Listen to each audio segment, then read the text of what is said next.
Hello అండి, అందరికీ నమస్కారం. వెల్కమ్ టు అమ్మ ప్రపంచంలో. ఇది చాలామందికి తెలిసే ఉంటుంది. ఎవరికైనా తెలియని వాళ్ళకి గుర్తు చేయడానికి మాత్రమే నేను ఈ వీడియో చేశాను.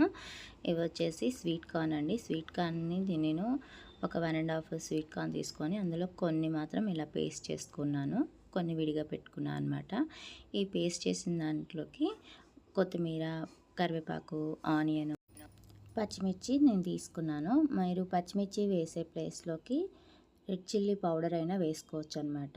ఇప్పుడు మిక్సింగ్ బౌల్ తీసుకొని దాంట్లోకి మనము పేస్ట్ చేసుకున్నటువంటి స్వీట్ కార్న్ పేస్ట్ ఒకటి, అది మెత్తగా పేస్ట్ అవసరం లేదండి, కొంచెం పలుగ్గా ఉన్న సరిపోతుంది. పక్కన పెట్టుకున్నటువంటి స్వీట్ కార్న్వి కొంచెం ఇందులో యాడ్ చేసుకోవాలి. దీంట్లోకి మనం ఇందాక చూపించినట్టు కొత్తిమీర, కరివేపాకు, ఆనియన్, గ్రీన్ చిల్లీ. ఇక్కడ గ్రీన్ చిల్లీ ప్లేస్లో మీరు రెడ్ కారమైనా వేసుకోవచ్చు అనమాట. రెడ్ కలర్లో పిల్లలు ఉన్న వాళ్ళకైతే అలా కారం అయితే సరిపోతుంది, కొంచెం తక్కువ వేసుకోండి. తినే వాళ్ళైతే కొంచెం ఎక్కువ వేసుకోవచ్చు. పిల్లలకైతే మాత్రం ఇలా గ్రీన్ చిల్లీ వేసుకోవచ్చు, పక్కన పెట్టేయచ్చు అనమాట తినేటప్పుడు. సో అలా మీ ఇష్టం అండి, ఇక్కడ ఆప్షనల్ అది. తర్వాత దీంట్లోకి కొంచెం జీలకర్ర, దీంట్లోకి కొంచెం ఉప్పు వేసుకోవాలండి. ఉప్పు వేసిన తర్వాత కొంచెం మిక్స్ చేస్తున్నాను. ఇలా మిక్స్ చేసిన తర్వాత దీంట్లోకి మనం ఇప్పుడు బైండింగ్ లాగా కొంచెం ఒక స్పూన్ తోటి నేను 2 స్పూన్స్ రైస్ ఫ్లోర్ తీసుకున్నాను, బియ్యం పిండి. ఏ స్పూన్తో అయితే తీసుకున్నానో అదే స్పూన్తో శనగపిండి కూడా తీసుకున్నాను అనమాట.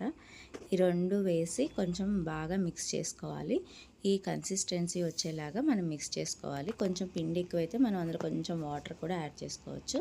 తర్వాత స్టవ్ మీద మనం గుంత పొంగల ప్యాన్ పెట్టి అది హీట్ అయ్యాక కొంచెం ఆయిల్ వేసి అందులో మనం పొంగనాలు అయితే ఎలా వేస్తామో సేమ్ వాటిల్లో మనం కొంచెము ఈ పిండి వేసుకొని మనము అడ్జస్ట్ చేసుకోవాలన్నమాట. వేసిన తర్వాత అన్నిట్లోనూ అలాగే వేసుకోవాలి. ముందు మిడిల్లో ఉన్న వాటికి కొంచెం ఎక్కువగా కాలుతుంది కాబట్టి మిడిల్లో ముందు చుట్టూ వేసిన తర్వాత మిడిల్లో వేస్తే బాగుంటుంది. లేదు అంటే ముందే మనము మిడిల్లో టర్న్ చేసుకోవాలన్నమాట.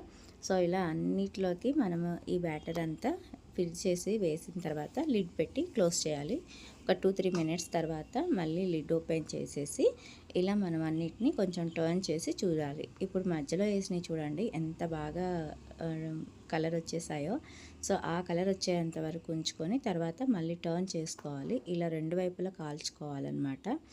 ఇలా రెండు వైపులా కాల్చుకొని చూసుకొని అడ్జస్ట్ చేసుకొని పెట్టుకోవాలి. ఫ్లేమ్ అనేది మీడియంలో పెట్టుకోవాలి. హైలో పెట్టేస్తే మాడిపోతాయి, సిమ్లో పెట్టేస్తే కనుక అవి కుక్ అవ్వవు అనమాట, పిండిగానే ఉంటుంది. మరీ సిమ్లో పెట్టద్దండి, కొంచెం మీడియం ఫ్లేమ్లో పెడితే లోపల వరకు కుక్ అవుతుంది. ఎందుకంటే లోపలంతా పిండిలాగా ఉంటుంది కదా, సో అందుకని కొంచెం ఉడకడానికి టైం పడుతుంది, కానీ టేస్ట్ బాగుంటుందండి. ఈ ఫ్లేమ్ అనేది అడ్జస్ట్ చేసుకోవడము చూసుకోండి.